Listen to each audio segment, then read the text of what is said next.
In the quiet heart of Virginia Beach, during the summer of 1944, a moment unfolded that left even the most seasoned spiritual practitioners stunned into silence. A routine reading, part of a vast body of thousands that had been transcribed over the years, took a sudden and unexpected turn.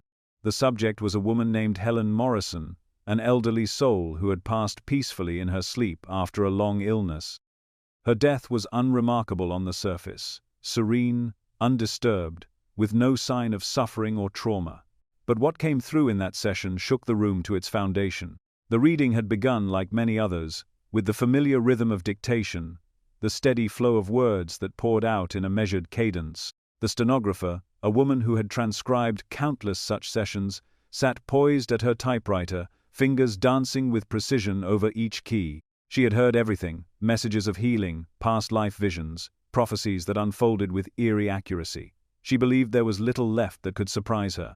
But as the words began to form around Helen's departure, her hands abruptly froze.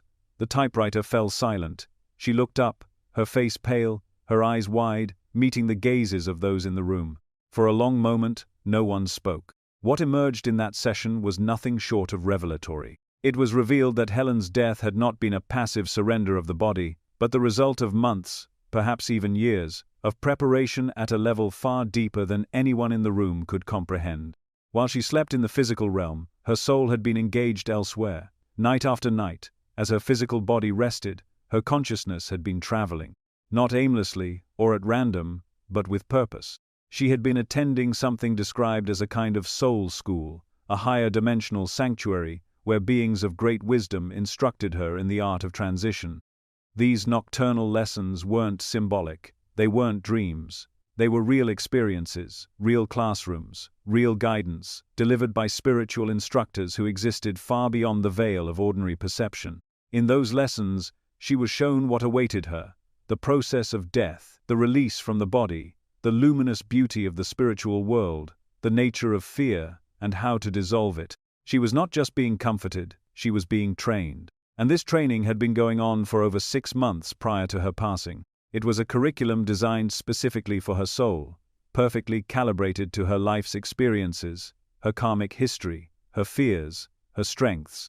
Every night, her spirit would slip free from the limitations of her aging, pain-racked body and ascend into realms of clarity and peace, where she was met by teachers, loved ones, and beings who understood exactly what she needed to face. They did not tell her when she would die. Instead, they helped her prepare for the moment, as if it were a sacred rite of passage, a graduation, not an ending. What shocked the people in the room wasn't just the idea that the soul continued on after death. That much had been accepted for years. What staggered them was the detailed, deliberate nature of the preparation. This wasn't a spontaneous awakening or a sudden pull into the afterlife. It was organized, intelligent, precise. The soul knew. It was participating, choosing. It wasn't being taken, it was being elevated. As the reading continued, it was explained that during deep states of sleep, the physical body naturally enters a period of reduced resistance. In these moments, consciousness is free to detach and explore. Most people experience this as dreaming, though they forget it upon waking. But for souls like Helen, whose earthly mission was nearing completion, this detachment took on new meaning. It became a doorway, a passageway to an intermediate space between life and death. Not the final destination, but a threshold, a place of rehearsal. A liminal space where one could learn to be free of form, to move without fear, and to witness the truths that lie hidden behind the illusions of the material world. This place, often referred to simply as the borderland, is not a metaphor. It is a tangible region within the greater reality of existence, a dimension layered between the physical and the purely spiritual. It is here that many souls go while they sleep, often unknowingly, to meet departed loved ones, to receive healing, to consult with spiritual guides. For Helen, it had become a nightly sanctuary, a classroom in the clouds. Over time, these nightly journeys had slowly transformed her. Her waking self may not have been aware of the full scope, but something in her had changed. Those around her noted how peaceful she had become in her final months, how she would smile for no apparent reason, how she seemed to speak softly to people who weren't there. The doctors called it the result of medication, or the gradual detachment of the mind from the body. But the truth was far more elegant. Her soul was gently loosening its hold, not out of confusion, but out of wisdom. She was preparing for her final ascent. And when the moment finally came, when her body ceased to breathe, her heart quietly stilled, there was no struggle, no fear, no grasping. She simply did what she had practiced so many nights before. Her soul stepped out, unafraid, familiar with the terrain, welcomed by guides who had already shown her the way. She crossed with dignity, with grace, with conscious participation. What this revealed, and what made that session so unsettling to the people in the room, was the implication that death is not something that happens to us. It's something we prepare for, participate in, even orchestrate to some degree. The soul does not merely endure the end of life, it navigates it. And for those who are spiritually ready, sleep becomes the training ground for that navigation. Each night, the practice deepens, the fear diminishes, the veil becomes thinner. Until, one night, the transition is complete. It also introduced a radical notion that the quality of our sleep, and the consciousness with which we enter it, matters profoundly. This wasn't just about getting rest, it was about spiritual development. About giving the soul permission to explore beyond the bounds of flesh and memory, and it raised a deeply personal question: what are we doing in our sleep? Are we merely dreaming, or are we being prepared? The stenographer resumed typing eventually, her hands trembling.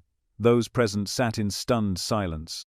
The reading concluded not with finality, but with a quiet sense that something enormous had just been unveiled. A curtain had been drawn back. A truth, once whispered across centuries of esoteric traditions, had been spoken aloud, that death in sleep is often not a loss, but a victory, not a theft, but a homecoming. Not a mystery, but the final chapter in a curriculum that began long before birth.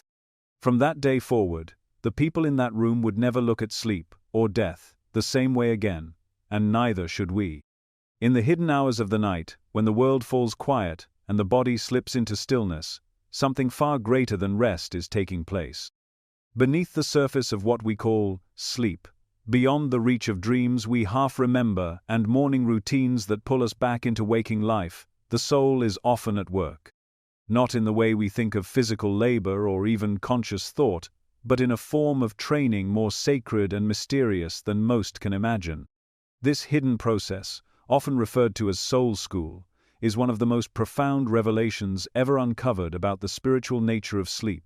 The concept of soul school proposes that every night, as the physical body releases its hold on the waking world, the soul lifts out and begins a journey.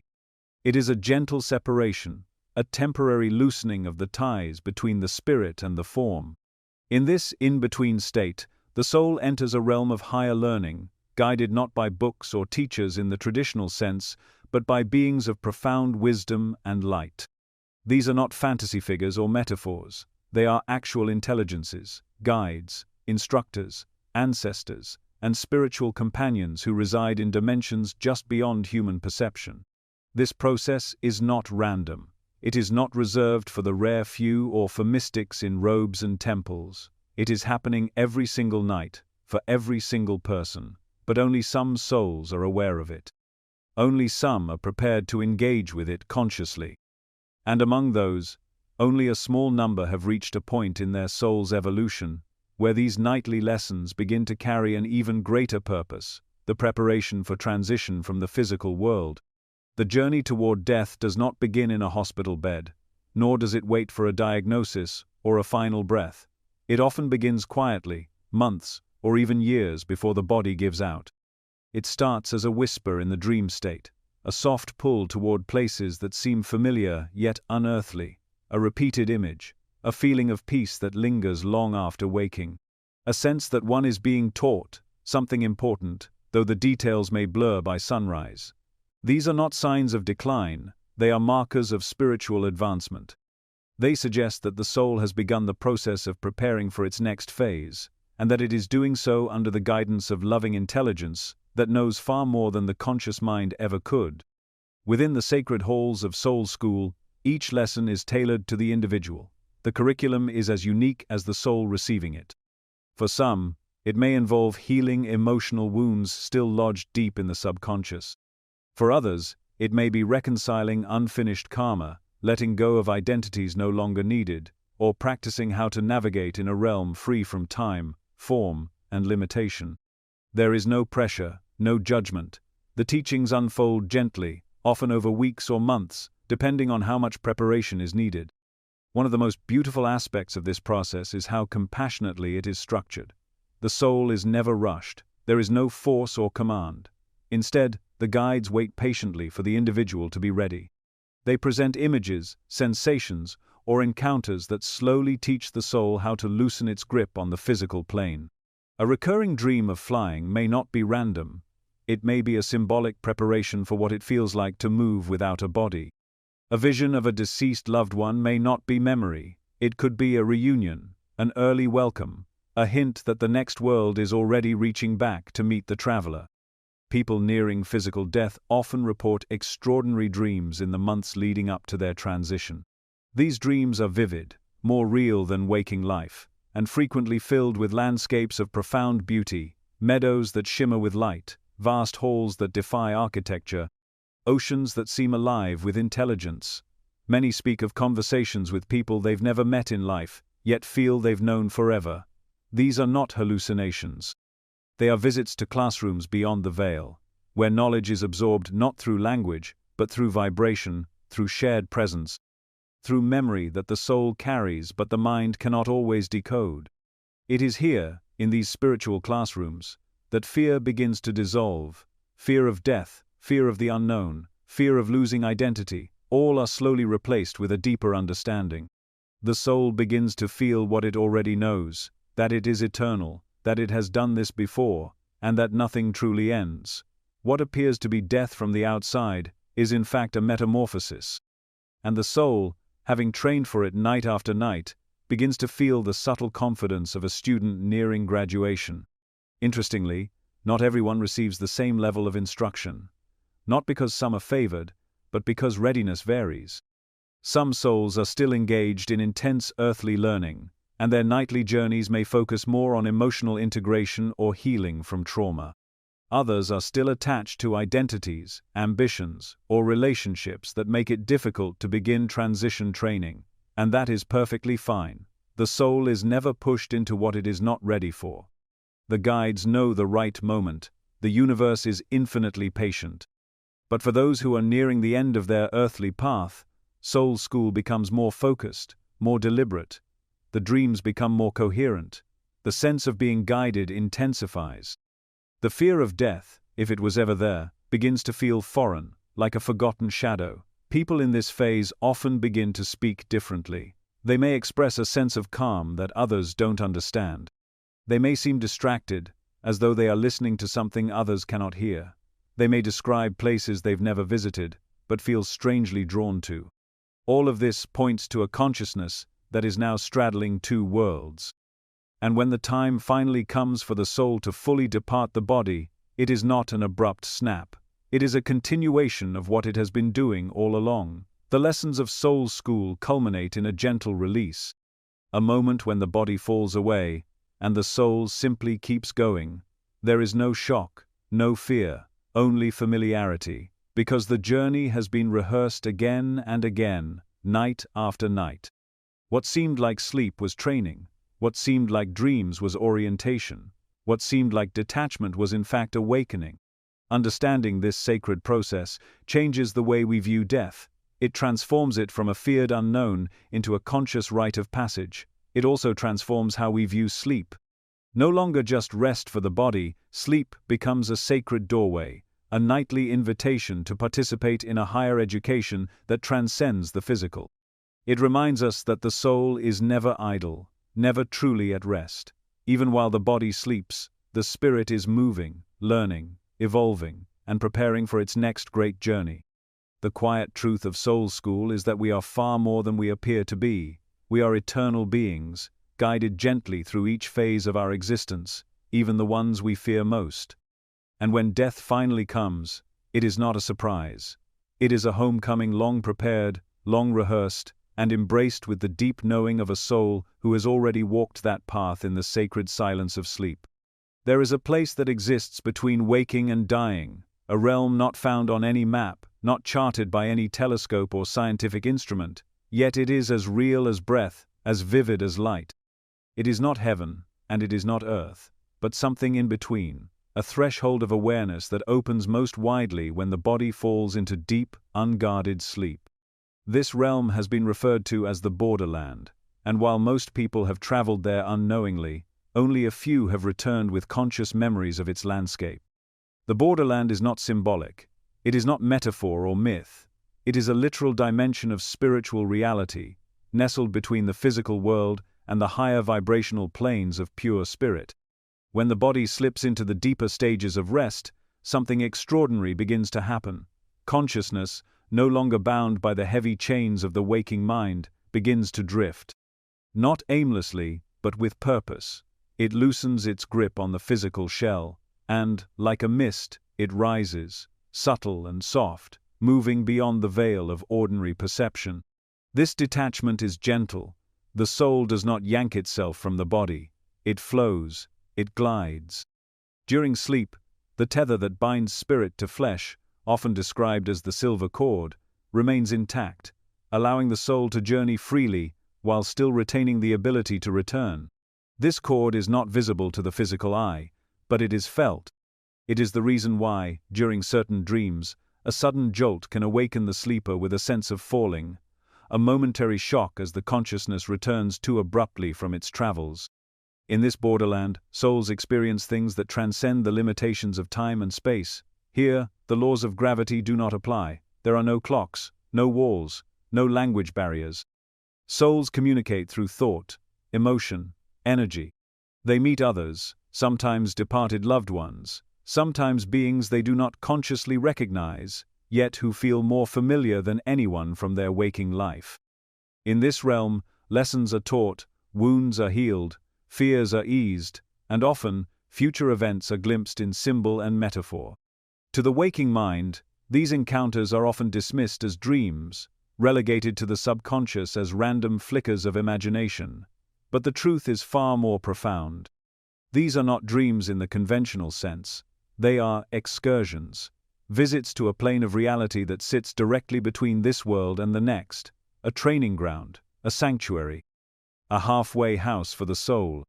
Some who enter the borderland are there for rest, others for learning, and still others are simply passing through, exploring.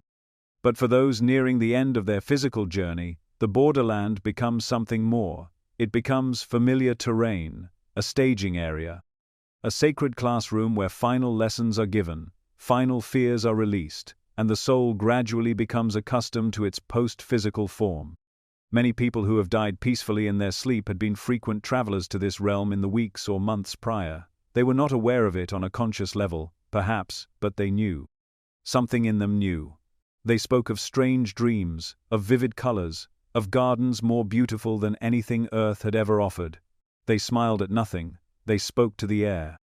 And often, they mentioned names of loved ones long since passed, as if they were still visiting, as if something unseen had returned to walk them home. This is no coincidence. The borderland is where the soul reacquaints itself with its true identity. Stripped of ego, stripped of the personality constructed over a lifetime, the soul in the borderland is raw, radiant, and deeply wise. It remembers what the waking mind forgets, that life is not a single span from birth to death, but one link in a vast, luminous chain. In this place, the soul remembers its origin, its purpose, and its direction. The temporary separation that occurs during sleep is not dangerous, nor is it abnormal. It is, in fact, a vital part of our spiritual anatomy. Just as the body must rest and repair itself physically, the soul needs to stretch beyond the limits of form, to remember what it is without the constant interference of the conscious mind. In sleep, the soul is allowed to breathe, to explore, to practice letting go. For some, the borderland experience is fleeting and forgotten the moment the alarm clock rings. But for others, those who meditate, those who reflect, those who ask questions before they sleep, the borderland becomes more vivid, more accessible. It responds to intention. It welcomes curiosity. And the more one returns with conscious awareness, the deeper the experiences become. Lucid dreamers, astral travelers, mystics, and deeply spiritual people often report a heightened sensitivity to this space. They describe flying, meeting guides, receiving messages, observing events on Earth from a higher vantage point. They return changed, even if they cannot fully describe what they saw. The eyes behind their eyes have widened. There is also a practical function to these nightly journeys. Souls often use the borderland to reconcile lingering emotions: grief, regret, guilt, love, unexpressed. All of these can be processed here. A soul may meet someone it wronged and offer apology, or it may reunite with someone who offered comfort long ago, reliving the warmth of their presence. These interactions are not imagined, they are real. And they have an effect on the waking self, even if the details remain out of reach. Some have reported waking from these travels with answers to problems they could not solve the day before. Artists return with inspiration, scientists return with ideas, grievers return with peace. This is the unseen impact of touching the borderland. It reorganizes the soul, even when the mind is unaware. And yet, the most extraordinary aspect of this realm is its consistency. Across cultures, religions, ages, and belief systems, people describe similar experiences. The feeling of floating, the sense of being watched over, the overwhelming peace, the radiant landscapes, the guides, the gates. Even children, who have not been taught such things, will sometimes speak of flying places, or the shiny people they meet in their dreams. The details may vary, but the essence remains the same. What does this tell us? That the borderland is not fantasy, not hallucination, but a shared spiritual geography. It exists, and we visit it more often than we know. Every night, we are offered the chance to leave our limitations behind and remember who we are beyond the body. Most people forget, but some don't. And the more we pay attention, the more this realm reveals itself. As we age, as we grow spiritually, our journeys to this place tend to increase in depth and clarity. The soul begins to prepare for its eventual permanent return to the non-physical. It is not sudden. It is a slow, beautiful process of acclimation. And the borderland plays a central role in that transformation. We are not designed to die abruptly. We are designed to remember, to rehearse, to reawaken, and each time we sleep, we are offered that chance. It is not just rest, it is return. The soul, eternal and luminous, steps into the in-between and receives what it needs. And when the time finally comes to depart the body for good, it is not a leap into darkness, but a step onto a familiar path, one that the soul has walked countless times before. And so, sleep is never just sleep. It is never just rest. It is interdimensional travel. It is preparation. It is communion with the sacred. The borderland awaits each of us, silently, patiently, night after night, offering its wisdom without judgment, its beauty without condition. It is there, just beyond the veil, ready to reveal what lies beyond life, if only we're willing to remember. There was a case, quietly preserved in the files for decades, that challenges almost everything people assume about death. It did not involve trauma. It did not involve illness in the way most expect. It involved a man who died in his sleep, gently, without warning, and without any medical crisis that could explain it. But what made this case extraordinary wasn't the manner of his passing. It was the process leading up to it, a process that revealed something astonishing about the nature of consciousness, the body, and what it truly means to die. The man's name was withheld from public records out of respect, but his reading was labeled 136-18, and what was documented there became one of the clearest, most detailed accounts of death as a slow, spiritual unfolding rather than an abrupt ending. According to the reading, his soul had been preparing for departure for quite some time, but the signs were subtle. Friends and family said he seemed more reflective in his final months. He often mentioned dreams that lingered long after waking, dreams that felt more like places than stories, places filled with warmth, light, and a strange sense of being both familiar and otherworldly. Physically, he had no serious conditions. There were signs of age, yes, and the occasional fatigue that comes with time, but no diagnosis. no treatment. Nothing to indicate that his life was nearing its end. That is, unless one looked deeper, beneath the surface of his physical state, into the rhythm of his energy, his awareness, his increasingly vivid dreams, and the calm, almost meditative aura that seemed to envelop him more and more each week. The reading revealed something profoundly important. The soul does not always leave the body in an instant. In fact, it rarely does. What appears from the outside to be a sudden death may, from the soul's perspective, be the conclusion of a gradual process that has been unfolding quietly for weeks or even months.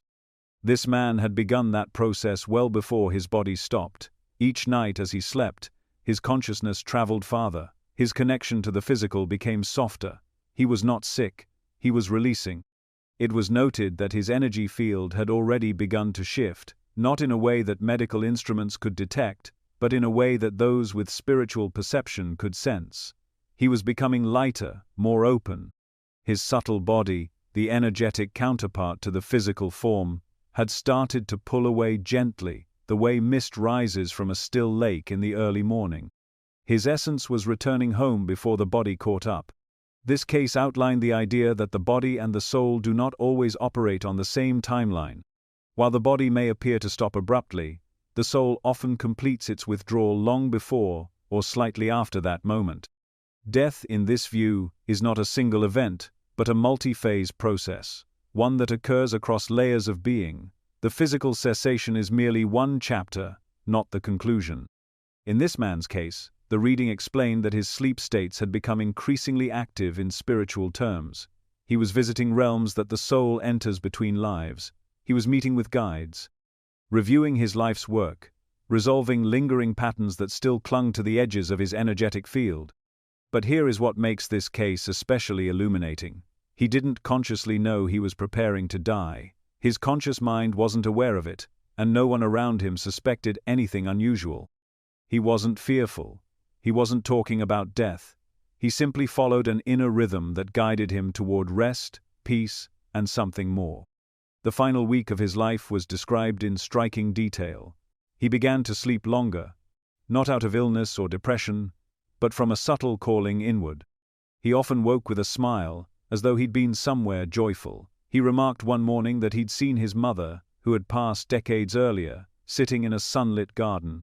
He said she hadn't spoken, but he understood her clearly. She was waiting. He felt no fear about this, only peace. On the night of his death, he went to bed as he always did. There was no distress, no indication that anything was wrong, but something remarkable was taking place within. The reading described how his soul, having rehearsed the separation for weeks, simply continued its nightly departure, but this time, it did not return. His silver cord, the energetic thread that links the spirit to the physical body during sleep, remained intact through most of the night. Only in the early morning hours did it finally and gently dissolve. The body remained still, peaceful. There were no signs of struggle, no trauma. In fact, what was most notable was the serenity of his expression. It was as if he had drifted into another dream, one from which he had no desire to wake, but from the soul's perspective, it was not a dream at all. It was a homecoming, the final crossing that had been months in the making. This case changes the way we think about death. It suggests that what we perceive as an instant may in fact be the tail end of a long and graceful dance between dimensions. The body, complex as it is, may outlive the full presence of the soul for a short time, or, in cases like this, it may stop functioning even before the soul has completely withdrawn. The process is never chaotic, it is always guided, and for souls that are ready, it is filled with extraordinary beauty. The reading also raised a question that resonates far beyond this single case. How many other people are preparing to leave, quietly and consciously, without anyone noticing? How many deaths that seem sudden or unexplained are actually the gentle conclusion of a long inner journey that has gone unnoticed by the physical world? Perhaps the body simply responds to the soul's deeper decision. Perhaps the soul, having completed its curriculum, served its purpose, and received its guidance, gently signals the body that it is time to release. And this process, far from being clinical or mechanical, is full of grace. The man in case 136-18 wasn't taken, he wasn't ripped from life.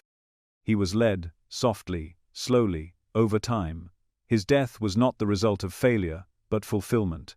He had completed something profound. And the soul, like a seasoned traveler boarding a familiar train, simply stepped into the next phase of its eternal journey. When death is viewed this way, it no longer appears as an interruption or a loss. It becomes an organic transition, not unlike birth. The body may play its role to the end, but the real action is taking place on a higher plane, a place where the soul remembers who it is and where it's going. This case offered tangible evidence of that truth. It showed that death in sleep can be the most elegant kind of passing, not because it is easy, but because it is aligned with timing, aligned with wisdom, aligned with the soul's natural rhythm. Perhaps this is why so many people who pass in their sleep are said to look peaceful, not because they were lucky or because their body failed quietly, but because the soul had already begun its gentle return. And in that final sleep, what we call death becomes something else entirely, a completion, not a collapse, a homecoming, not a disappearance. And a process far more intricate, beautiful, and loving than the world has been taught to see. There's a quiet elegance in the way some people leave this world. No final words, no drama, just a slow, steady fading into the silence of night. One moment alive, the next gone, as if the soul slipped out the back door while no one was watching. These so-called sleep deaths are often described as peaceful, even merciful, but there's something far deeper at play than mere biological shutdown. What appears on the surface to be an effortless departure often masks a far more complex spiritual decision, one orchestrated not by chance, but by the soul itself. To understand why some souls choose sleep as the moment to transition, we first have to abandon the idea that death is always involuntary. While the physical body does follow its own trajectory of aging, illness, or decline, the soul operates according to a very different set of laws. It is not bound by the same limitations. It is not reactive. It is intelligent, sovereign, and deeply aware of timing. Death, for the soul, is not a failure of the body. It is a step, a passage, a return. And when possible, the soul prefers to choose how and when that step will be taken. Sleep offers a unique window for that transition. In sleep, the conscious mind, with all its fear, resistance, and attachments, is quiet. The ego is at rest, the body is relaxed. There is no panic, no struggle. The soul, already accustomed to leaving the body during nightly excursions, finds the pathway wide open. There's no need to force the door. The exit is already familiar.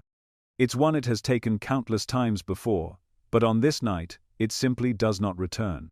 This is not just a poetic metaphor. It is a deeply spiritual mechanism, one that has been documented through multiple experiences and confirmed through those who have come close to death themselves. Many who survive near-death experiences during sleep describe the feeling of floating, of being called, of traveling toward light or loved ones, only to be pulled back, told it is not yet time. These are not hallucinations. They are glimpses of a larger reality in which the soul participates fully, consciously, and with intent. For some souls, the choice to die during sleep is a merciful one. It allows them to bypass the potential trauma of prolonged physical suffering, or the fear that may come from facing death while wide awake. Fear, after all, creates resistance, and resistance can complicate the transition process. It can bind the soul to the body, delay the inevitable, and even lead to confusion once the transition has occurred. But during sleep, when the mind is at its most passive and the body is already surrendered, the soul finds the path far less obstructed. This is why so many peaceful deaths happen in the quiet hours of night. It's not random, it's coordinated. The soul, working through the subconscious, often prepares the moment weeks or even months in advance. It may begin visiting departed loved ones in dreams. It may begin loosening emotional attachments to the material world. It may start experiencing a sense of distance, as though it is already partially standing on the other side of the veil. These are not coincidences. They are rehearsals. People close to those who die in their sleep often notice subtle changes in the days leading up to the event, a sense of calm, an unexplainable glow, the resolution of long-held grief. Sometimes they'll speak of a dream they had the night before, a reunion, a garden, a voice calling them. These are markers that the soul has made its decision. It does not need to announce it to the world. It does not require permission. It simply prepares, with dignity and grace, and exits at the chosen time. It's important to understand that this kind of departure isn't an escape or avoidance, it's a reflection of spiritual maturity. Souls that choose to die in their sleep have often completed the major lessons they came to learn in this life. They are not abandoning their mission, they are completing it. And the gentle nature of their departure is a sign of inner alignment, a soul in harmony with its next step. For them, death is not a shock, it's a homecoming. And sleep provides the most seamless way to make that journey. What's more, the soul's choice of timing often aligns with greater cosmic rhythms, not just the personal, but the universal. There are moments when energetic conditions are optimal for transition. Astrological alignments, energetic portals, karmic completions, all of these can influence the soul's sense of timing. It is not a coincidence when someone passes on a significant date, or during a powerful celestial event. These are patterns woven into the soul's broader tapestry, and when the window opens, the soul recognizes it. There have even been cases where individuals nearing death expressed a quiet certainty about when they would go, even if their bodies showed no signs of imminent failure. They would tell their families, "I think I'll leave soon," or, "I saw her last night, I think she's waiting for me." And sure enough, they would pass in their sleep days or even hours later. How could they know? Because their soul knew, because their higher self had already received the call. This raises a profound and empowering idea, that death is not a loss of control, but the ultimate expression of it. To die in one's sleep is not to be taken. It is to depart with awareness, even if the waking mind never consciously knew it was happening. And while not every sleep death is chosen in this way, sometimes the body simply fails during rest. Many are. And the distinguishing feature is the peace that surrounds them. Families often report that their loved one looked serene, even radiant, at the time of passing, that they seemed to be smiling, that the air in the room felt different, charged with a kind of stillness that words can't capture. These are the telltale signs of a soul that has left on its own terms. There was no struggle, no clinging, only the gentle release into a realm it had already begun to visit many times before. The idea that the soul chooses its moment of departure also reframes how we grieve. It suggests that rather than being a passive victim of death, our loved one may have been an active participant. They may have known more than we did. They may have been ready long before we realized it. And their choice to leave while sleeping may have been their final act of love, a gift to us, sparing us the pain of watching them suffer. This understanding also invites us to approach our own lives differently. If death can be a conscious choice, then so can the way we live. If the soul can choose the gentle path out, then perhaps it can also choose peace in the present moment. Perhaps we can begin to listen to the quiet guidance within us, the same guidance that knows when to stay and when to go. The truth is, death is not the opposite of life. It is the continuation of it, through another doorway, into another form. And for those who are ready, who have completed what they came to do, sleep offers a dignified and sacred path to that next chapter. It is not an ending, it is not a void, it is a return. A soft return to a place the soul never truly left. So the next time you hear that someone died peacefully in their sleep, do not think of it as something that just happened. Consider the possibility that it was chosen, that it was planned. That their soul, in its quiet wisdom, waited for the perfect moment when the body was still, the mind was silent, and the path home was clear. In that stillness, something beautiful occurred, not an escape, but a reunion, not an accident, but a sacred completion. There is a thread, spoken of in sacred texts, and whispered through spiritual traditions, that binds the human soul to the physical world. It is not visible to the eyes, nor measurable by instruments, yet it exists with the same certainty as breath and heartbeat. Known as the silver cord, this shimmering energetic tether is the link between the soul and the body, a lifeline of light that stretches across dimensions, holding the two together through every moment of earthly experience. Its presence is subtle, its function essential, and when it is finally severed, the journey into the afterlife begins. This cord is not metaphor. Though it has often been referenced in poetic or mystical language, those who have glimpsed it, through near-death experiences, astral projections, or deep spiritual trance, describe it with remarkable consistency. It appears as a silvery, luminous strand, sometimes thin as a thread, other times pulsing with radiant energy. It connects to the body, often from the chest, heart, or solar plexus, and extends outward toward the soul as it travels in sleep or altered states of consciousness. Its color and texture seem to shift according to the state of awareness, but always it conveys a feeling of safety, an assurance that no matter how far consciousness may drift, there remains a way back. During sleep, the cord stretches. It is during these hours of rest that the soul takes flight, exploring higher dimensions and spiritual realms. These nightly journeys may be forgotten by the waking mind, but they are real. The soul does not rest idly while the body sleeps. It learns, it heals, it communes with others in the spirit world. And all the while, the silver cord keeps the door open, a bridge between the physical and the spiritual, allowing for safe return. Without this connection, the soul could not inhabit the body. It is the very mechanism by which consciousness anchors itself in form.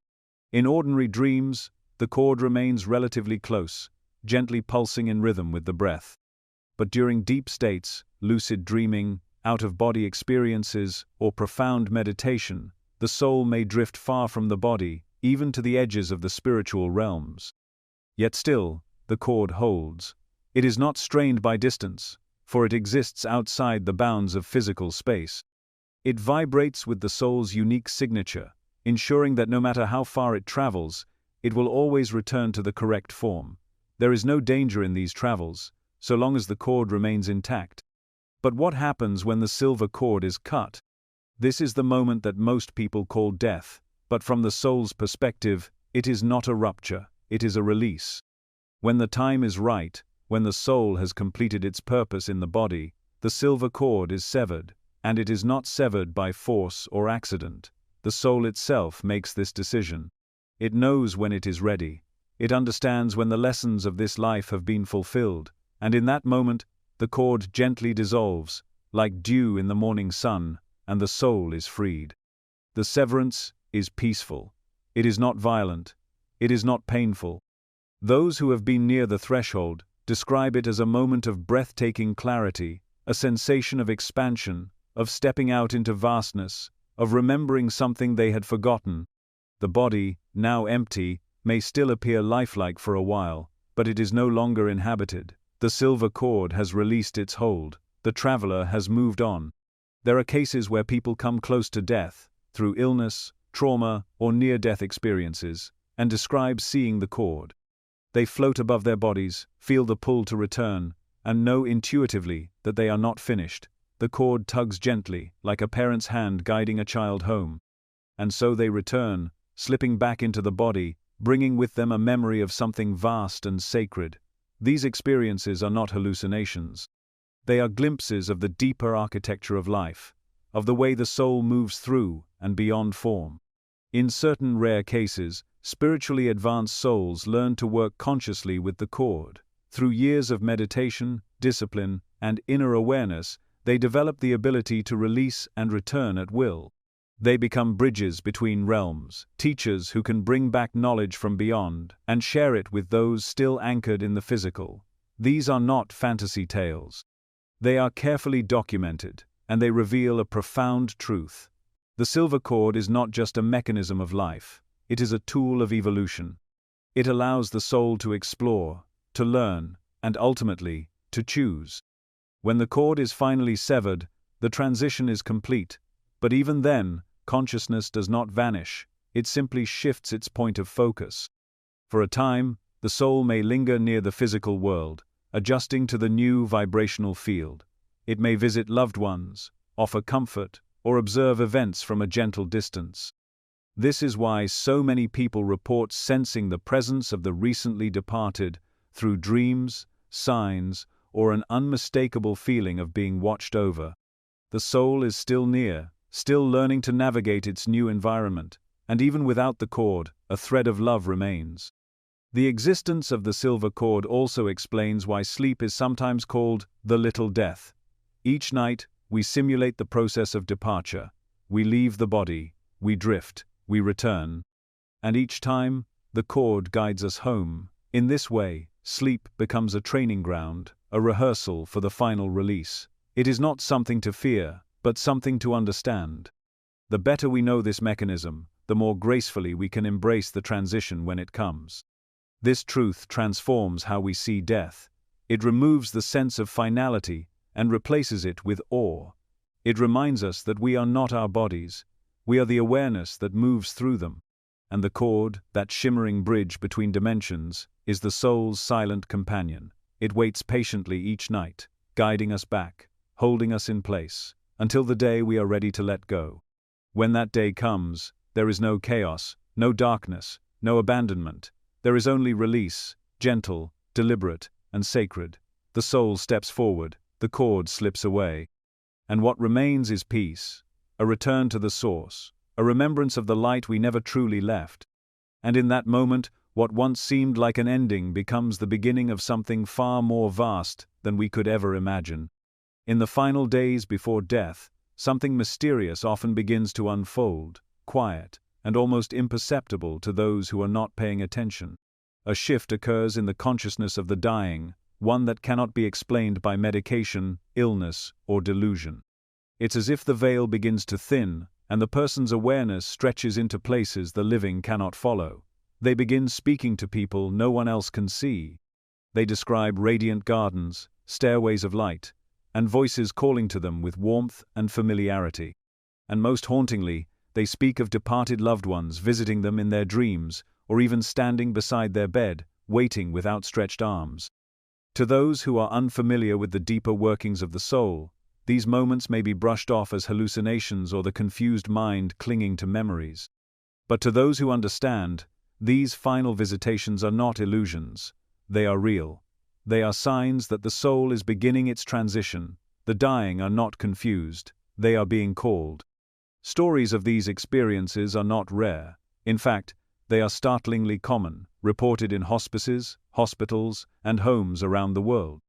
Nurses who have spent years by the bedsides of the dying speak of patients suddenly lifting their gaze to a corner of the room and smiling, or whispering the names of long-deceased relatives with calm certainty. These encounters often happen in the middle of the night, or during moments of deep sleep, when the conscious mind is relaxed and the soul is free to travel. What makes these visitations so profound is their consistency. People from vastly different cultures, belief systems, and backgrounds report similar experiences in their final moments. Dreams of beloved family members appearing in perfect health, luminous light beckoning from beyond, feelings of peace and readiness replacing anxiety and fear. There's a rhythm to these accounts, a quiet harmony that suggests something greater at work. And the presence of these loved ones is almost always accompanied by reassurance. They do not come to scare or confuse, they come to guide. One of the most telling patterns in these experiences is the clarity with which the dying speak of what they see. They are not vague or uncertain. They know who is visiting them. A mother, long past, may appear to sit at the foot of the bed. A spouse may reach out and hold their hand. A child may smile from a doorway made of light.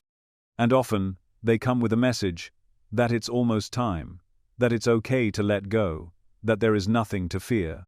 These messages are felt more than heard, and they often change the energy around the person entirely. Loved ones who were once restless and agitated will suddenly grow calm. Those who were afraid of death will begin speaking with serenity about what lies ahead. Sometimes, they will make unexpected declarations, "I'll be going soon," or "She told me she's waiting." These are not poetic metaphors. They are direct communications between the soul and its spiritual companions. And when they occur, it is usually not long before the transition follows. Sleep plays a powerful role in these visitations. When the body sleeps, the soul loosens its attachment to the physical form. In this state, the door opens wider between dimensions, and it becomes easier for guides, loved ones, and higher beings to enter the dream space and communicate directly. These dreams are different from ordinary dreams. They are clearer, more vivid, emotionally charged, and deeply memorable. Those who have them often wake up transformed, not just rested but moved, as if they've returned from a place more real than waking life. For people nearing death, these dreams can become nightly occurrences. They describe walking through lush gardens, entering brilliant rooms filled with music and peace, or sitting beside the people they've mourned for years. There's often a growing sense of anticipation, not dread, but readiness, as if the soul is already practicing for its return. The body may still be here, but part of the soul has already begun to make its way home. What makes these experiences even more remarkable is that they are often corroborated by those around the dying. Family members have shared stories of hearing their loved ones speak clearly in their sleep to someone unseen. Some have walked into a room and felt an overwhelming presence, or witnessed their loved ones smiling and nodding at the air, as if in conversation. The emotional tone of these moments is never fearful. It is sacred. It is heavy with meaning. Children, especially, tend to report these visitations with startling innocence and accuracy. A young child may tell their parent that grandma came to visit them last night and told them not to be afraid. When pressed, they will describe details that no one had shared with them: the color of her dress, the sound of her voice, the words she used. These are not inventions. Children have not yet learned to disbelieve what their soul knows. They are still open. They still remember. The soul, in its wisdom, seems to know when the time is near. And these visitations are part of a sacred process, a preparation not just for the individual, but for those they will leave behind. These moments often bring closure, even if no physical words are exchanged. A dying man may speak of seeing his brother, gone 20 years, who smiled and waved to him from across a river of light. A woman in her final days may whisper her mother's name and reach out her hand with tears in her eyes. These encounters have weight. They carry love, forgiveness, completion. There is also something to be said about the timing of these dreams. They rarely happen by accident. They tend to increase in frequency as death draws closer, as if the other side is slowly preparing the soul, not rushing it, but gently guiding it across. It's not uncommon for someone to have a particularly powerful dream of reunion and then pass the next night, or even the same morning. It is as though the soul needed just one more visit, one more glimpse of what awaits, before releasing its final tether. Those left behind often speak of how these visitations changed their grief. Knowing their loved one saw a familiar face before passing brings comfort. It suggests they were not alone. That death was not a dark unknown, but a return to something they already recognized. It reframes the loss, not as disappearance, but as reunion. And perhaps that is the most important truth hidden in these last dreams and visitations, that the soul is never truly alone. Even in the final breath, even in the deepest sleep, it is surrounded by love. Guided, welcomed, held. These moments teach us to trust in something greater than the physical. They invite us to believe in the continuity of the soul, in the loving intelligence that orchestrates its return, and in the unseen companions who come to meet us when our time here is done. So the next time someone speaks of a dream that felt more like a memory, or a vision in the night that brought tears of peace, don't dismiss it. Listen closely. Because in that dream, they may have walked for a moment in the place they are soon to call home, and in that place, someone was waiting, smiling, arms outstretched, ready to guide them across. Each night, without fanfare, a sacred ritual unfolds. The body grows still, the mind quiets, and consciousness begins its subtle retreat from the physical world. To the untrained eye, it looks like rest. To science, it's reduced to brainwaves and REM cycles. But behind the veil of flesh and thought, a deeper mystery is taking place, a rehearsal for the soul's final departure. Sleep is not merely a biological necessity, it is spiritual training. A nightly practice for the most important transition any of us will ever make: death. The idea that every night the soul departs the body is not metaphor, it is literal. When the body sleeps, the soul loosens its tether to the physical form and moves through dimensions that lie just beyond ordinary perception. It is not a dream in the way most people understand dreams. It is travel, experience, education, connection. The silver cord remains intact, keeping the soul linked to the body, ensuring its return, but the journey is real. And with each passage through this nightly threshold, the soul becomes more familiar with what lies on the other side. This process happens whether we remember it or not. Memory is not the measure of experience. Just as we do not consciously recall every heartbeat, we may not consciously remember every soul journey. But the body knows, the energy system knows, and the soul most certainly knows. It carries the imprint of these excursions into waking life, slowly shaping our intuition, our insight, and our relationship with fear. With each night that passes, we are practicing the very act that one day will be permanent, the letting go. There is a reason the ancients referred to sleep as the little death. It mimics the larger transition in nearly every way. The body becomes inert, the conscious mind dissolves, the soul steps forward. In sleep, we are already doing what we will eventually do in death, leaving the form behind to explore what lies beyond it. The only difference is that in sleep, we return. In death, we do not. That final crossing is simply one more journey, but without the return ticket. Vivid dreams, especially those that feel more real than reality itself, are often glimpses into this training.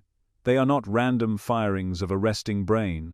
They are simulations, experiences designed to acclimate the soul to new dimensions, to the absence of gravity, to the fluidity of time, to the malleability of space. Many people report dreams in which they are flying, moving effortlessly through strange landscapes, speaking telepathically, or being taught by beings of light. These are not fantasy, these are lessons. In some dreams, people find themselves in classrooms or libraries filled with books that shimmer. In others, they meet individuals they don't recognize in waking life, yet feel an overwhelming sense of love or familiarity. These encounters are not projections. They are real contacts with soul groups, with teachers and guides who assist in the preparation for the next phase of existence. While the conscious mind may dismiss these moments as strange or entertaining, the soul treats them as instruction, necessary, structured, and deliberate. Over time, the cumulative effect of these nightly journeys reshapes how we approach life and death. People who are in tune with their inner world often describe a growing calm about the idea of dying. They do not fear it in the same way others do. They sense that they have already been there, already touched that realm, already begun to say their goodbyes. It's not an abstract concept. It's a familiar path, and that familiarity brings peace. This process of rehearsal also explains why some individuals die with such grace. Their departure is not chaotic, it is not confused, it is almost as if they knew exactly what to do. They slip into death, as they would into a warm bed, without resistance. This is not luck, it is training. Their souls have rehearsed the moment, night after night, year after year. When the final call came, they did not run from it, they recognized it. Even people who have never studied spirituality sometimes report dreams or sensations in the weeks leading up to death that suggest this preparation is intensifying. They speak of walking through golden fields, of seeing loved ones who have already passed, of hearing music that seems to come from nowhere. They wake with tears, with joy, with a feeling they cannot name. What they are experiencing is the final stage of rehearsal. The soul is going through final checks, saying silent farewells, becoming increasingly comfortable with its destination. In truth, this preparation begins far earlier than most would believe. Childhood dreams, those magical, immersive experiences that linger long after we wake, may be the soul's first rehearsals. They teach us how to move without bodies, how to navigate landscapes built not of matter, but of meaning. As we grow, our dreams evolve. Some fade, others sharpen. By adulthood, the soul has often formed an internal map of the spiritual world, even if the conscious mind has no awareness of it. There are people who consciously develop the ability to control this nightly journey. Through meditation, lucid dreaming, and focused intention, they learn to leave the body at will and retain full memory of their experiences. These individuals often report encounters with advanced beings, revelations about the nature of reality, and a complete transformation in their fear of death. For them, the boundary between waking and sleeping, life and afterlife, becomes porous. They do not wait for death to teach them, they learn now. Yet even for those who do not pursue such practices, the training continues. Sleep is democratic. It gives every soul the opportunity to practice, to prepare, to remember. The invitation is extended nightly. Whether we accept it consciously or not, our deeper self always participates. The soul wastes nothing. Every moment of stillness is used to expand, to grow, to ready itself for what comes next. Understanding sleep as preparation for death also reshapes how we approach our nights. Instead of treating sleep as an inconvenience or a gap in productivity, we can begin to honor it as sacred space.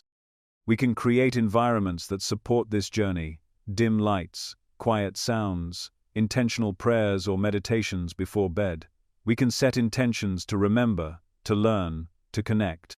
And in doing so, we participate more fully in our soul's evolution. There is a quiet wisdom in realizing that the greatest transitions of life are not sudden. They are rehearsed. The soul is not thrown into death unprepared. It has been walking that path all along, gently, lovingly, and with purpose. Each night of sleep is a step on that path. And each dream, each moment of release from the body, brings us closer to remembering who we truly are. When the final moment comes, it may not feel final at all. It may feel familiar, natural, even welcome, like returning to a place long known, long loved, and long awaited. In that moment, the soul will not be lost. It will be ready, because it has practiced the departure 1,000 times before, and it will know the way. Some people possess a quiet, hidden gift that they themselves may not fully understand. Night after night, as their physical bodies rest in sleep, their consciousness begins to stir. It lifts, it drifts, and it travels into unseen realms without effort or fear. These individuals are not merely dreamers in the common sense, they are spiritually gifted travelers. Their journeys during sleep take them far beyond the subconscious playgrounds of daily memory and emotion.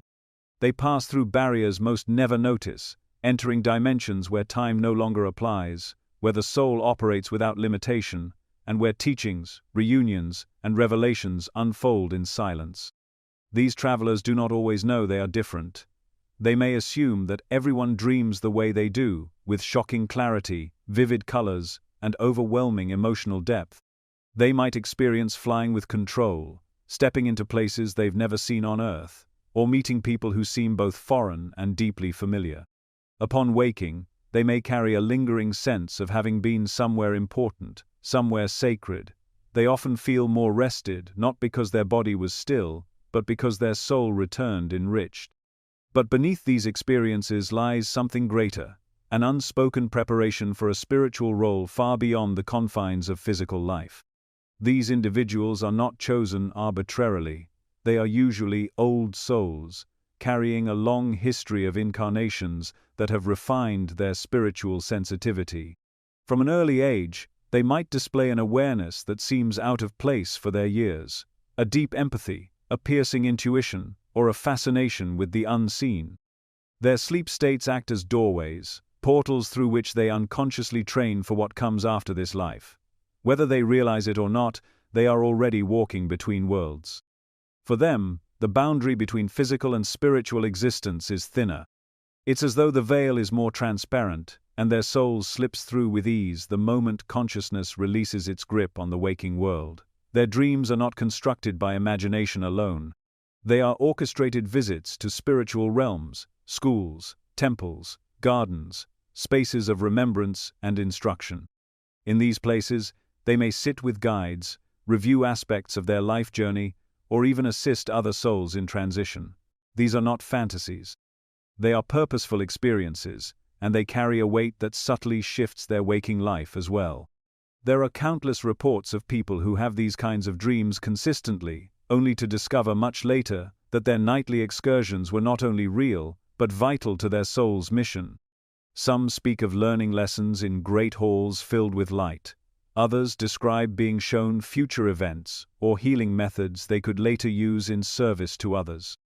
And still others experience meeting souls who are about to incarnate, or those who have recently passed, offering comfort or guidance. Each of these encounters leaves a mark, a sense of sacred responsibility that slowly awakens in the heart. What is most remarkable is that many of these travelers report feeling unafraid of death. Even before consciously understanding why, they carry an inner calm about what lies beyond. This fearlessness is not born from belief alone, but from direct spiritual contact. They have been there before. Their souls remember the texture of non-physical existence. And because they remember, they are more willing to serve.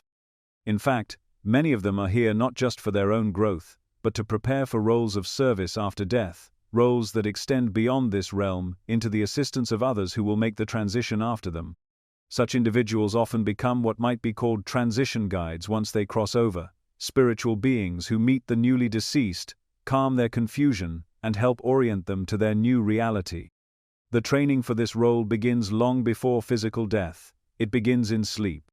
Night after night, their soul is taught how to navigate between dimensions, how to maintain conscious awareness during projection, and how to communicate across vibrational thresholds. These skills are not learned in the waking world. They are developed silently, patiently, in the hidden hours of the night. One recurring pattern among these travelers is the presence of recurring landscapes in their dreams, places that do not exist in physical geography, yet feel as familiar as a childhood home.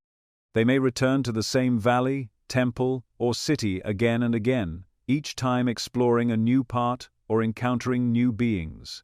These dreamscapes are not random. They are spiritual constructs, designed specifically for the traveler's development. The architecture of these places carries encoded knowledge. Merely being there aligns the soul to higher frequencies. These return visits act as confirmation that progress is being made and that the soul is preparing for larger work beyond this life. There are also emotional signs. Spiritually gifted sleep travelers often wake with profound emotions that linger for hours: joy, awe, gratitude, or even tears. These reactions are not the result of ordinary dreaming. They are echoes of real interactions with spiritual truth. Such intensity is the soul's way of reminding the waking self that what it experienced was more than symbolic. It was a rehearsal for the real work to come. These emotional imprints eventually serve as inner compasses, guiding the traveler toward people, roles, or paths in waking life that align with the soul's greater purpose. Even physical symptoms can occur. Some of these individuals experience fatigue despite long hours of rest, not because their sleep is unproductive, but because their spiritual body was deeply engaged. Others report waking up with unusual insights, inspiration for creative work, or spontaneous knowledge of subjects they've never studied. The soul brings back what it gathers. Sometimes the mind can't fully grasp it, but the essence is there, influencing thought and action in subtle yet powerful ways. These travelers may not always find easy paths in life. Their journeys are often marked by solitude, introspection, or periods of deep searching. They may feel disconnected from the normal pace of life, or find it difficult to explain their inner world to others, but this is part of the preparation. To be a bridge between worlds is not a role of comfort, it is a calling, and that calling requires strength, clarity, and above all, trust in the unseen. Over time, many of these individuals are guided to spiritual practices that help them remember more of what they experienced during sleep. Meditation, dream journaling, energy work, or simply holding a clear intention before sleep can strengthen their awareness. As they begin to recall more of their nightly journeys, a deeper layer of identity emerges. They stop seeing themselves as passive dreamers and begin to understand they are participants in a much larger spiritual architecture, one that spans this life and the next. The night, for them, is not a pause. It is a continuation, a sacred classroom, a portal into the soul's greater mission. And when their time comes to leave the physical body permanently, they will not stumble into the afterlife blindly.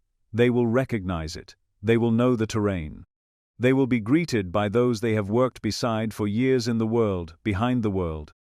This kind of sleep travel is not rare, but it is often unnoticed or dismissed. Many people experience fragments of it, flashes of awareness, strange déjà vu, dreams that feel more like memories. The difference is not in who has the ability, but in who listens. The spiritually gifted sleep traveler listens, they feel, they remember. And through those remembered steps in the night, they prepare not only for their own evolution, but for the responsibility of helping others cross when their time comes. They are not simply resting when they sleep, they are rehearsing, serving, learning, becoming. And when their final journey arrives, it will not be with fear, but with the quiet confidence of someone who has already walked that path many times before. They will step forward with open eyes, into the light they already know, and begin the next chapter of service in the place where soul never sleeps. There is a quiet connection between how one lives and how one dies. Not in the sense of how long life lasts or what kind of legacy is left behind, but in the way the soul leaves the body, whether it departs in fear or in peace, whether it clings to the last moment or slips away like a feather on the wind. This difference, profound and often invisible, is not random. It is shaped by the unseen work done every day in the inner world, through meditation, prayer, intention, and service. These simple spiritual practices, often overlooked or underestimated, are not merely tools for stress, relief, or moral alignment. They are disciplines that train the soul for conscious death. To understand this connection, one must first understand what spiritual practice actually does to the energetic and mental fields of a person. Meditation slows the breath, stills the mind, and begins to separate awareness from identification with the body. Prayer, when offered sincerely and with presence, lifts the mind beyond ego and anchors it in the frequency of the divine. Acts of service expand the heart, dissolve the self-centered shell, and connect the soul with the broader field of unity and compassion. Each of these practices, in its own way, teaches the soul to loosen its grip on the physical world, not to escape life, but to remember that it is not confined to form. Over time, these practices create subtle but powerful changes in the soul's vibration. Meditation cultivates the ability to remain aware during altered states of consciousness. As a result, when sleep comes, the soul is more likely to experience lucid dreaming, astral projection, or deep spiritual encounters. It becomes easier to recall spiritual lessons absorbed during the night. Prayer strengthens the connection between the individual soul and higher intelligences. It invites guidance and prepares the soul to receive it, especially in the moments between waking and sleep. And service creates inner spaciousness, a gentleness that helps the soul accept its journey without fear. Together, these practices form a kind of spiritual foundation, one that can support the weight of transition when the time comes to leave the body. Those who engage regularly in meditation often describe sleep as a continuation of their inner work. Rather than being an unconscious break, sleep becomes another phase of their spiritual development.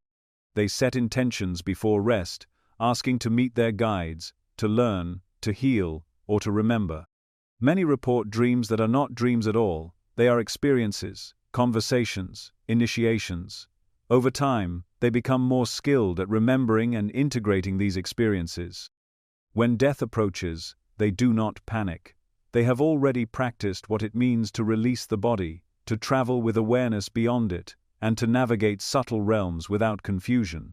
Prayer, though often dismissed as simplistic, holds immense power in this process. True prayer is not recitation, it is communion. When one prays not to plead, but to align, a channel opens. This channel connects the soul with divine presence, with helpers and protectors in higher realms, and with the source of all life itself. A person who prays nightly, especially before sleep, is not going to sleep alone. They are inviting the presence of guidance into their transition space. If practiced consistently, this can create a deeply peaceful relationship with sleep and, by extension, with death. The soul begins to understand that it is always supported, always watched over, and never cast adrift in the dark. There are also those whose spiritual path is built less on silence or prayer and more on service. They may never speak of meditation, but their daily acts of kindness radiate a purity that speaks even louder. These people are often the most prepared to die peacefully. They are not tangled in ego. They have lived outwardly, generously, and without fear. Their sense of purpose has been fulfilled not through ambition but through love. When death comes for them, it is received not with resistance, but with a quiet knowing. They have given of themselves. They have lived with open hands. They are ready. The role of nightly rituals in all of this cannot be overstated. What a person does in the moments before sleep shapes the landscape of their soul's nocturnal journey. If they fall asleep with anxiety, distraction, or anger, the soul must wade through those dense energies before it can travel freely.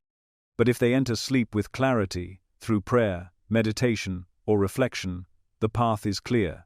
The soul moves easily into higher realms, receives guidance, and remembers. Repeating this ritual over time creates a neural and spiritual pattern. It becomes a bridge, and when the final sleep arrives, the one from which the body will not wake, the soul will already know the way. There are countless stories of people who died in their sleep with an expression of peace, a smile on their lips, or the soft murmur of prayer still in the air. These are not accidents.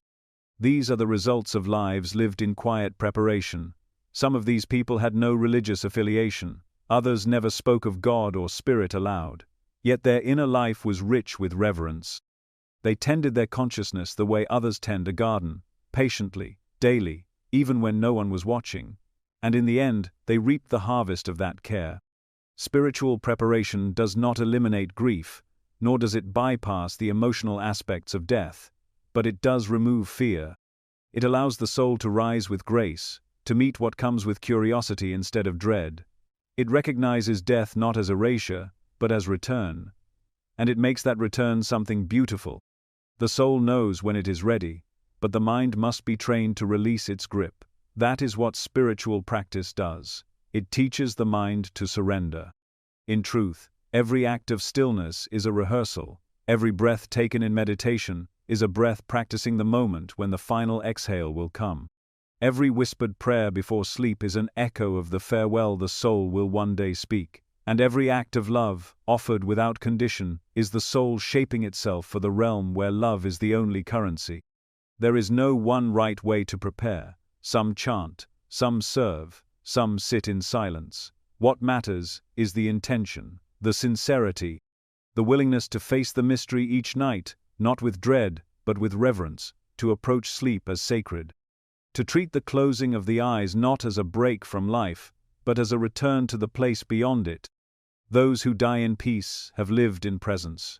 They have not waited for the end to begin their preparation. They have practiced every day, in how they spoke, how they served, how they prayed, how they sat in silence. When the moment comes, it is not foreign, it is familiar.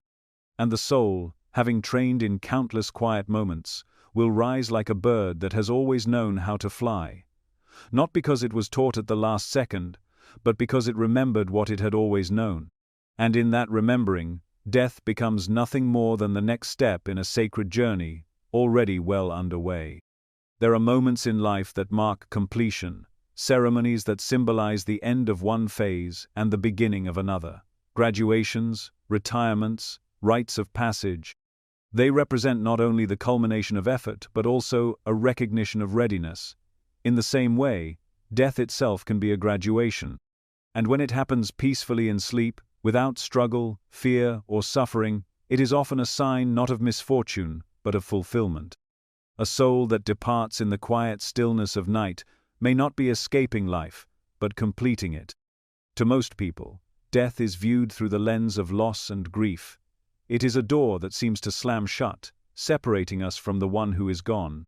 But for the soul, death is not an end, it is a transition, one that often reflects the quality of the life that was lived. And in cases where someone dies gently in their sleep, seemingly without warning, it is worth asking whether this departure was not only peaceful, but purposeful. Souls that leave in this way are often those who have finished what they came to do. In spiritual terms, life is a school. Each incarnation brings its own curriculum, lessons of love, patience, strength, forgiveness, truth. Some lives are simple and quiet, others turbulent and complex. But the soul behind the experience is always seeking growth. It chooses challenges not to be punished, but to evolve. And just as students must pass through tests to earn their diploma, so too does the soul undergo trials to reach its next phase. When those lessons are complete, when the inner work has reached a level of integration, the soul does not need to stay any longer. the timing of departure becomes less about biology and more about readiness. Dying in one's sleep can be the soul's way of signaling that its earthly education is finished. There is nothing more to prove, nothing more to grasp. The necessary insights have been gained, the karmic threads have been untangled, and the heart has reached a place of quiet balance. Such a soul does not need drama or disease to exit the body. It does not require a prolonged decline or a final test of endurance. Instead, it simply slips away, gently and gracefully, the way a candle flame flickers and vanishes when its work is done. This kind of death is not random, it is earned. And while it may seem sudden to those left behind, it is often the result of years, even lifetimes, of inner refinement. People who die in their sleep after lives marked by service, kindness, spiritual practice, or deep emotional healing are often demonstrating the final stage of their journey here. Their peaceful passing is a message, both to themselves and to those around them, that the soul has crossed the finish line, the curriculum has been mastered, the cycle is complete. It's important to recognize the energetic signature of such a death. There is a calmness that surrounds it, both before and after. Often, the person will show subtle signs in the days or weeks leading up to their departure. They may express a sense of closure, a feeling that they've said what needed to be said. They may recall dreams or visions of light, or loved ones who have already passed. Some begin to withdraw, not out of sadness, but out of a sense of completion, as if they are gently detaching from the world they once held so tightly. Family members sometimes notice a glow around these individuals. They may seem more peaceful, more accepting, even joyful. There is often a shift in their language, a move away from future plans and toward reflection and gratitude. These changes are not coincidences. They are indicators that the soul is preparing, not to escape, but to graduate. And when the moment comes, it does so quietly, without a struggle, because the resistance has already been released. To view death in this way is to reclaim its dignity. It allows us to see that not all deaths are tragic, and that some are, in fact, beautiful. They are the soul's way of saying, I am done here. I have learned what I needed to learn. I am ready for the next level. It is not unlike the final day of school, when the tests have been taken, the books closed, and the student steps out of the classroom for the last time, not with sadness, but with quiet pride. The idea of death as graduation also transforms the way we live. If every experience is a lesson, then every challenge carries meaning. Every act of growth becomes a step toward eventual mastery. And as we begin to align with this perspective, we stop fearing death and start preparing for it with reverence. We recognize that what we do with our thoughts, choices, and relationships matters deeply. Not because we are being judged, but because we are shaping the quality of our soul's journey. Those who die in their sleep may not always have lived lives of perfection. They may have made mistakes, carried regrets, or faced hardships, but something within them came into alignment. Perhaps they forgave someone they had long resented. Perhaps they found peace within themselves after years of conflict. Perhaps they served quietly, without recognition, and left the world just a little better than they found it. These seemingly small shifts can reflect enormous spiritual maturity. And when that maturity ripens, the soul recognizes that its time has come. This recognition is not always conscious. The mind may not know, but the deeper self does. It orchestrates the timing, often coordinating with spiritual guides, cosmic rhythms, and unseen energies to find the perfect moment. And that moment, for many, arrives during sleep, when the mind is silent, the body relaxed, and the soul most free to move. There is no struggle because there is no attachment left. There is no fear because the journey has already been rehearsed 1,000 times in dreams, meditations, and moments of surrender. It is also worth noting that these kinds of departures leave behind an imprint. The room where the person passed may feel different, lighter, warmer, filled with an invisible presence. Those who enter the space often speak of sensing peace, even awe. The body itself may carry a faint smile, a softness, as if it too knew the journey had been completed. These are not signs of loss, but of fulfillment. They are the echoes of a soul that crossed gently, purposefully, and with dignity. For those who remain, this understanding can ease the sting of grief. It reminds us that the death was not an accident, not a punishment, but a transition chosen at the perfect time. It invites us to celebrate the life that was lived and the soul that completed its mission. And it encourages us to live our own lives with that same sense of intention, to seek growth, healing, and understanding, so that when our time comes, we too might graduate in peace. To die in one's sleep, surrounded by stillness and silence, is not just a gift, it is a statement. It is the final line in a story written with effort, love, and perseverance. It says, "I am ready." It says, "I've done what I came to do," and it offers us a model, not only of how to die, but of how to live in such a way that our own graduation, when it arrives, will be met with open arms and a soul that already knows the way home. There are those whose passing is so gentle, so undisturbed, that it feels less like an ending and more like a continuation. They leave their bodies quietly in the night, often with a calm expression, sometimes even a smile, as though they have simply slipped into another room. But what is rarely understood about these peaceful transitions is that they do not mark the soul's complete departure from this world. In many cases, the soul does not vanish, it remains near. Not out of confusion or attachment, but by choice. These souls stay connected for a time, not for themselves, but for others. They become guides, silent companions who walk with the living, offering comfort, clarity, and subtle direction. Their mission does not end with death, it transforms. This kind of spiritual service does not arise randomly, it is often the result of a peaceful, conscious departure. A soul that leaves the body without trauma or resistance retains clarity. It does not need to undergo long periods of adjustment or healing on the other side. Instead, it is immediately available, grounded enough to stay near the physical realm, yet elevated enough to serve from a higher vantage point. These are the souls who whisper in moments of despair, who send dreams that illuminate hidden choices, who guide the grieving through the darkest valleys without ever being seen. Their presence is real. Their work is sacred. When a person dies in their sleep, especially after a life lived with spiritual awareness, service, or deep emotional clarity, their transition is not only smooth, but purposeful. These individuals often begin preparing for their next role long before the body is laid to rest. In the final weeks or months of their lives, they may speak of being visited by departed loved ones, of walking through gardens they've never seen, of hearing voices that offer reassurance. These are not hallucinations, they are briefings, orientations, invitations from the spiritual world to step into a new position, that of a helper, a guide, a bridge between realms. The choice to remain near is not forced.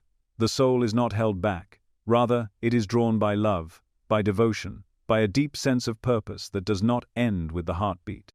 These guiding souls understand that the physical world continues to move, filled with people who are struggling, searching, and often unaware of the support that surrounds them. To assist is not a burden. It is a calling, one they accept willingly. People who are sensitive to energy often report the feeling of being watched over after a loved one dies peacefully. The presence is not heavy, it does not interrupt or overwhelm. It's a gentle knowing, a sensation of being held, guided, reassured without words. This feeling can persist for weeks, months, sometimes years.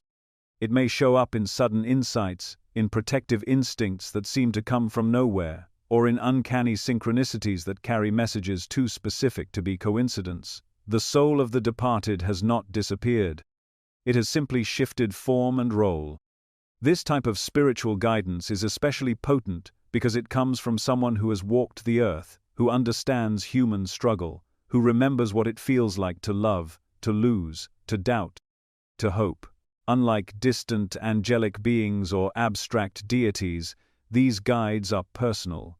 They know the people they are guiding. They often choose to remain close to family members, friends, or others whose paths they can support in subtle but transformative ways. They are not here to interfere or control, but to nudge, to inspire, to whisper truths at the exact moment they are needed. It is important to note that not every soul takes on this role. Some, need time to rest, to reflect, to reintegrate on the other side. But those who die in peace, especially during sleep, often do so because they have completed their karmic tasks and are ready to move into service. Their consciousness remains clear. Their transition is not marked by confusion or resistance. As a result, they are able to maintain a connection to the physical realm without being weighed down by it. This makes them uniquely equipped to guide others, not just those they knew in life, but sometimes strangers whose journeys align with their own soul's purpose. There are countless stories of people receiving dream visitations from someone who passed in their sleep. These dreams are not like ordinary ones. They carry a different weight. The air in them feels thick with meaning. The presence of the departed feels utterly real. Their voice, their touch, even their scent is intact. Often, they deliver a message, offer reassurance, or reveal something the dreamer needs to know. Upon waking, the person feels changed. Something has shifted. These are not dreams.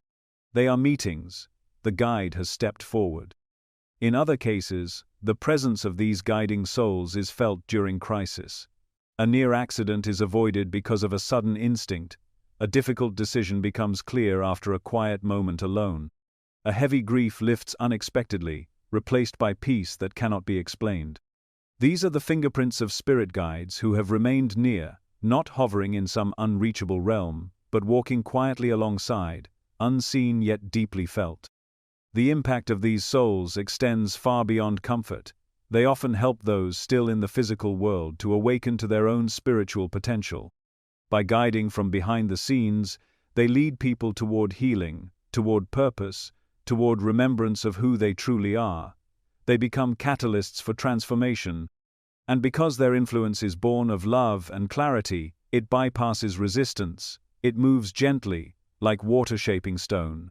Many who receive this kind of guidance never speak of it.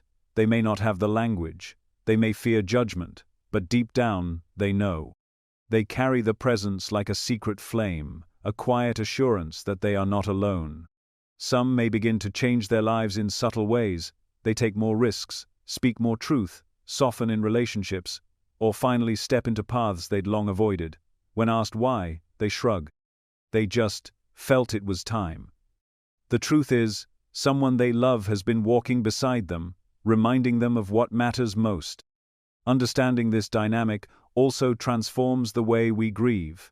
It reminds us that death does not erase connection. It expands it. When a loved one passes peacefully, especially in sleep, there is reason to trust that their work is not done. They may be closer than ever. Not as a memory, not as an echo, but as a living presence, guiding from beyond the veil. Our grief may still come, as it should, but with it can come reverence, gratitude, a sense of quiet partnership with the one who has gone ahead. The physical world often teaches that death is disappearance, that once someone is gone, they are unreachable. But the truth is far more beautiful.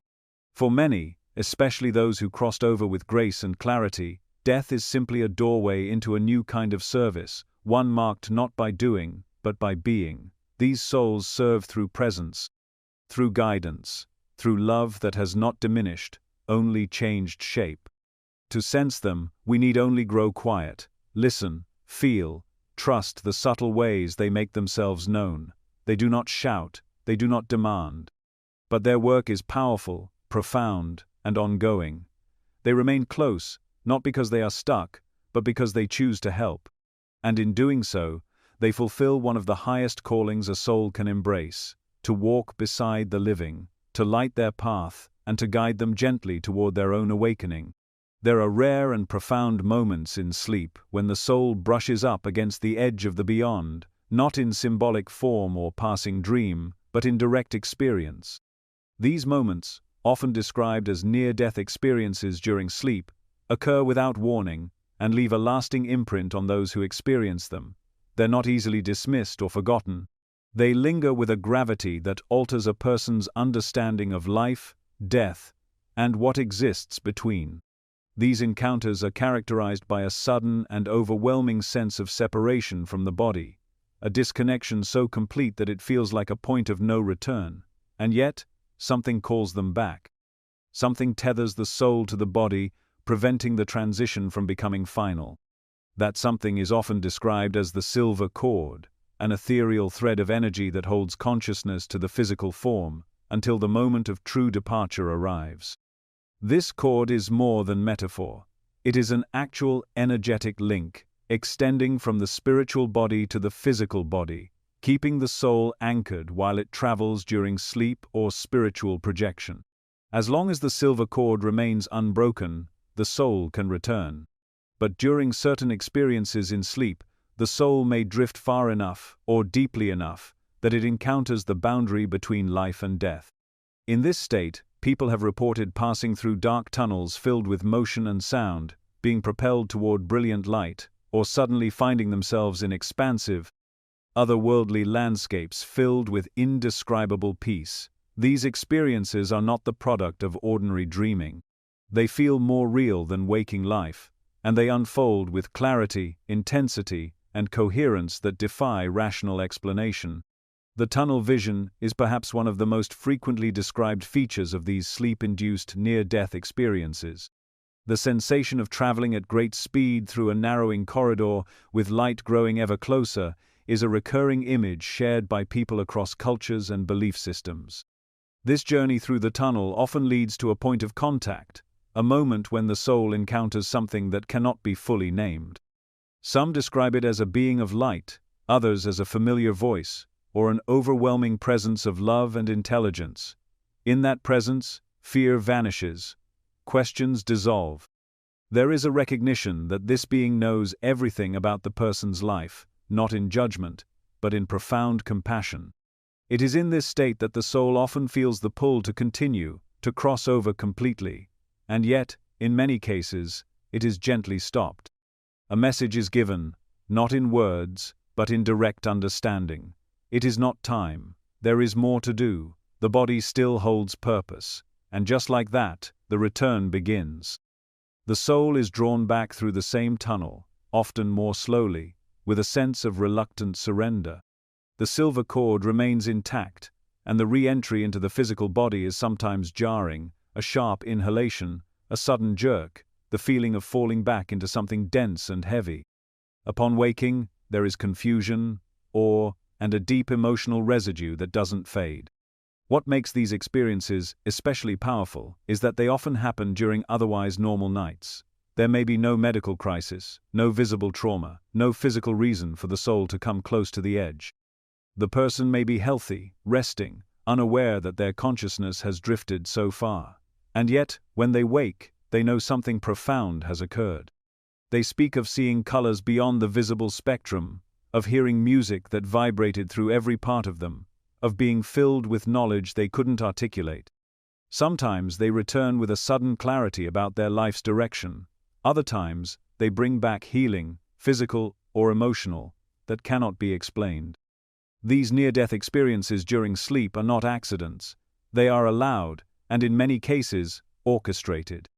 The soul may be shown what lies beyond in order to reduce fear, to strengthen purpose, or to remind it of its origin. It is as if the spiritual world offers a preview, a glimpse of the home from which the soul came, in order to recalibrate its mission on earth.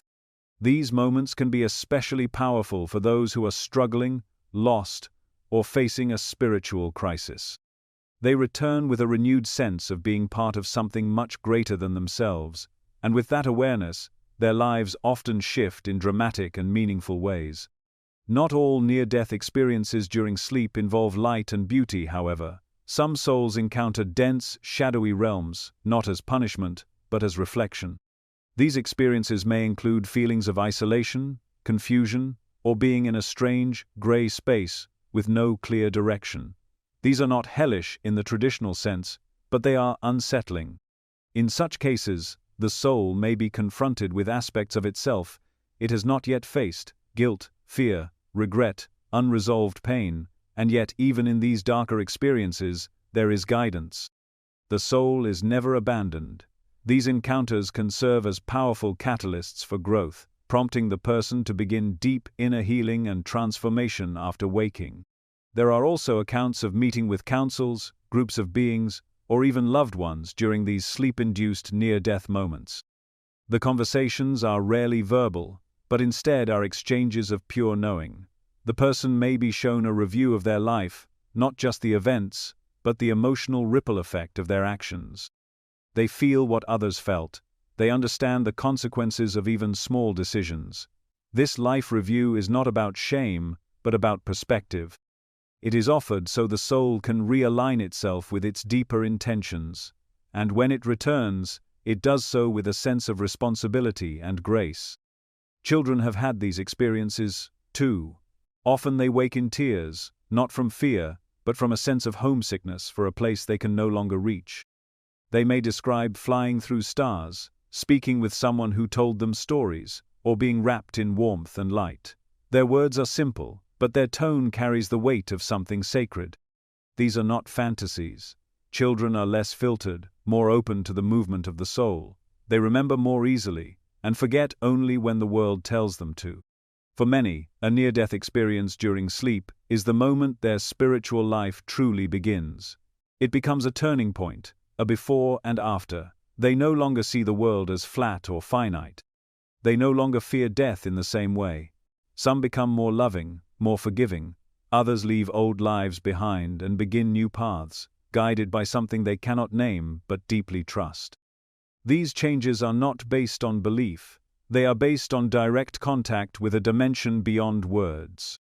The silver cord, in this context, becomes a symbol not just of connection, but of grace.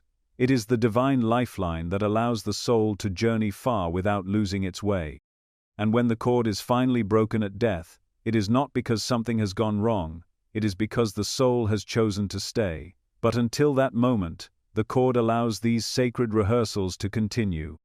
It grants access to the threshold, to the space between, so that when the time does come, the soul will not be a stranger to what awaits. Near-death experiences during sleep remind us that life is not confined to what we see and touch. They invite us to trust the unseen, to explore our own inner worlds with more reverence, and to understand that the soul is always reaching beyond the edges of this reality. Whether in stillness or in sleep, we are always preparing, and sometimes the universe offers us a glimpse, not to frighten us, but to prepare us for the moment when the journey truly continues. Not as a dream, but as a return, not as an end, but as the awakening into everything we once knew, and all that we have yet to remember. Every soul, no matter where it begins or what path it walks, will one day face the moment of transition. Death is the most certain passage, yet for many, it remains the most feared. But this fear is not born of truth. It arises from unfamiliarity, from a culture that avoids the subject, from lives too tangled in distraction to prepare for what is ultimately the most sacred journey of all. Yet the preparation for death does not have to be grim, nor should it be postponed until the final days. It can be gentle, gradual, woven into the rhythms of daily life. In fact, it already is, for those willing to notice. Sleep itself is training. Every night, the soul slips from the body, experiences release, exploration, and return. And every night, it rehearses what will one day become a permanent departure. This nightly process is the foundation for conscious preparation. The body rests, the mind slows, the soul steps forward, and while the waking self may forget these journeys, the deeper self remembers. The dreams that feel like more than dreams, the strange familiarity with places never seen, the sense of flying or observing without a body, these are not mere illusions, they are glimpses of what awaits. The soul is not being tested, it is being taught, and it is possible, with intention and practice, to participate in this preparation more consciously. One of the simplest ways to begin is by keeping a dream journal. Upon waking, even if only fragments remain, writing them down anchors the experience. Over time, patterns begin to emerge, symbols recur. Certain emotions become familiar. Encounters with loved ones who have passed may deepen or shift. All of this helps the waking mind become attuned to the soul's nightly work.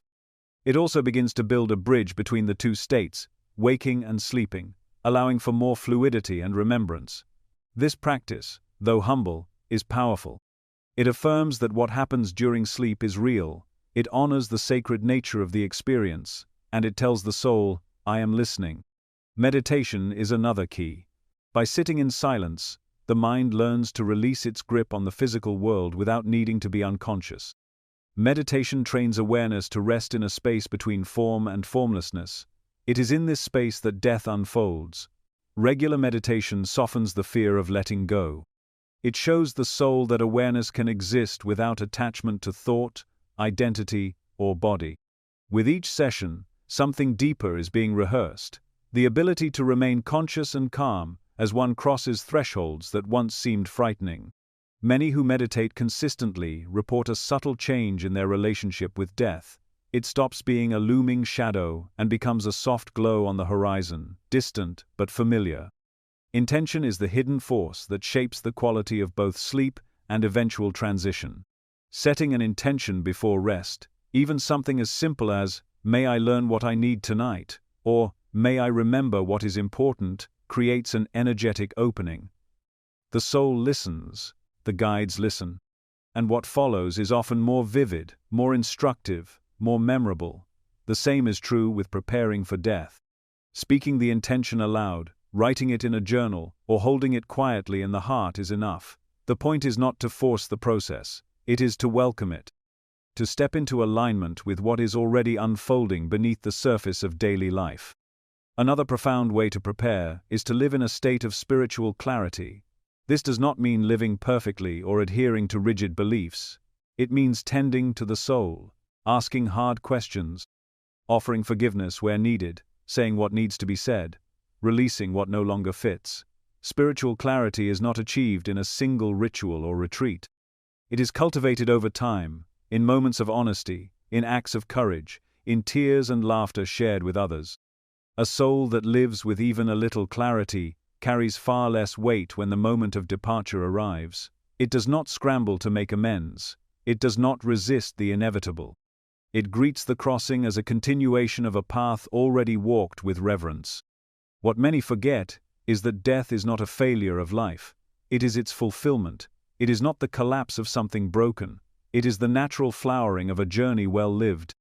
To prepare for death is not to obsess over it, but to make peace with its presence, to see it as a teacher, a guide, a sacred visitor who comes only when the time is truly right. Those who prepare do not hasten death. They are not obsessed with endings. They are simply more awake to the beauty of each passing day. They love more deeply. They forgive more quickly. They speak more truth, because they understand what most forget, that every moment matters, not because it lasts, but because it leads us home. Ritual can be a profound companion in this preparation. Lighting a candle before sleep, speaking aloud to loved ones who have passed, creating a space in the home for reflection or prayer. These small acts carry great weight. They signal to the soul that it is safe to prepare, safe to remember, safe to release. They open the door for deeper experiences during sleep and offer comfort during waking life. They also bring a sense of continuity. When the final transition comes, these rituals become anchors, reminders that the soul has already practiced this journey many times before. The fear of death often comes from the unknown, but much of that unknown can become known through simple, consistent practices. By listening to dreams, by meditating, by setting intentions, by living with honesty, the unknown begins to take shape. It stops being a void and becomes a path, a journey, a return. And when that moment comes, in sleep, in silence, in surrender, the soul is not startled. It is ready. It has walked this path before, night after night, in peace. There is also joy in this preparation. Not morbid fascination, but genuine joy, the kind that arises from remembering something deeply sacred. The soul knows it is eternal. It does not fear transformation. It embraces it. What the soul fears is being forgotten, being drowned in distraction, ignored by the waking mind, dismissed by a world obsessed with material things. But when the soul is seen, acknowledged, honored through practice, it shines. It begins to speak. And what it says is not complex. It is soft, reassuring. I know the way. I have always known. You are not alone. This is not the end. The final journey is not a break from life. It is the completion of it. It is not darkness. It is remembering. And in the end, those who have prepared, not through dogma, but through devotion, will find that the crossing is not something to endure, it is something to embrace. It is the return to light, to home, to truth. And that return, far from being a moment of loss, is the greatest reunion the soul will ever know.